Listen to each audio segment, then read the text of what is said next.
My name is Elliot Conlon, and I'm the president of the Wentworth Sounding Rocket Team. I'm a senior mechanical engineering student minoring in aerospace engineering. I am also a EEE Level 2 certified flyer. Hello, my name is David Billia. I'm the vice president of Wentworth Sounding Rocket Team. I'm a EEE L3 as well as our flyer of record for Argonia Cup this year. Hello, my name is Caden Reinert. I am the treasurer on the Wentworth Sounding Rocket Team. I am a sophomore majoring in mechanical engineering, and I am a EEE Level 2. Hello, I'm Vivian Marr, a sophomore in construction management, graduating in 2027.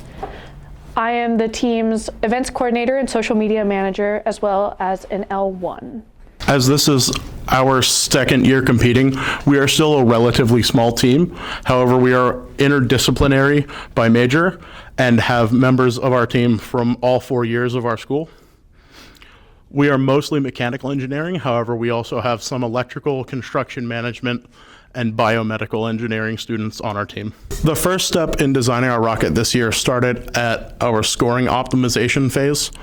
So once we got the challenge from the Argonia Cup website this year, we took a look at the scoring equation and quickly found out that, as opposed to last year that heavily favored a larger number of golf balls in the payload, this year your altitude has a much greater impact on your total score. We found that for our given altitude, at about 10 golf balls is where the improvement per golf ball in score seems to drop below 1%. And so we decided on 12 golf balls as our payload. I'm going to talk about the airframe and payload. We have a 2-inch minimum diameter rocket that's 139 inches long, with a 55-inch booster and an 84-inch sustainer. Fully assembled is 21 pounds, with 9 pounds of that being the booster and 12 pounds being the sustainer. It holds a total of 12 golf balls and features a custom wound carbon fiber interstage coupler to go over our rear end closure. I'll be talking about the fin design. So last year, we went with the minimum size fins to maintain stability to get every ounce of performance that we could out of our rocket. After learning lessons from last year and from both our teams and some others, we decided to go with quite a bit bigger set of fins than is minimum required this year to maintain stability. And we also decided to go with larger fins on our sustainer stage, as it'll be doing about Mach 2, and we want them to hit clean air on their way up to maintain stability. To ensure the vacuum bagging of our fins went as smoothly as possible, we used 2 layers of carbon on each fin, and we shaped our vacuum bag like a plus to allow plenty of bag for each fin. Additionally, we put a pleat on each fillet to allow when the layers compress and overall area increases, the bag can slowly expand out into those to prevent bridging. Due to the high winds encountered on launch day last year, this year we decided to build a launch rail stiffening ring to bring to competition. This ring is made of 80-20 aluminum extrusion and mounts to the launch rail and is secured with 4 ratchet straps that secure it to the ground. We chose a roughly 50-50 split in total impulse between our booster and our sustainer, with an L1000 as our booster and a K250 as our sustainer.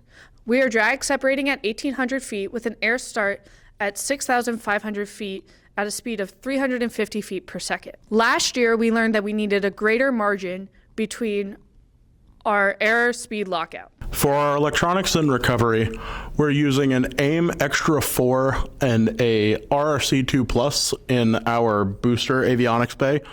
This also is our interstage coupler. So we'll be running a single parachute to bring it down from its apogee of 6,500 feet on the booster.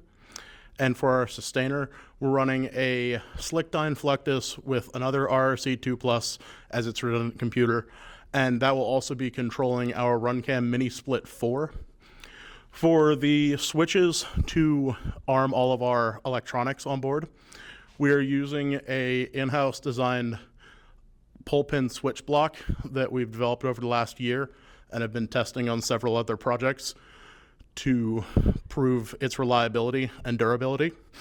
And some of the benefits of it is it's a single pull pin from these 2 tabs. The parachute recovery system for both our sustainer and booster, we are using thin mill parachutes from Wildman Rocketry.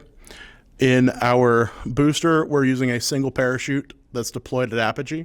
As it's only going to be reaching about 6,500 feet, we deemed that acceptable to come down under one chute, and we will have onboard tracking from GPS to watch it on the way down. For our sustainer, as it will be passing 25,000 feet, we decided to go with a smaller drogue chute at apogee and then a main chute that deploys at 1,500 feet with a redundant charge at 1,000. For tracking on board of the sustainer, we're using the Fluctus on the 900 megahertz band, as well as a Marco Polo tracker RF module. Find us online at witsrt.org and make sure to follow all of our social media channels for updates on this year's Argonia Cup competition.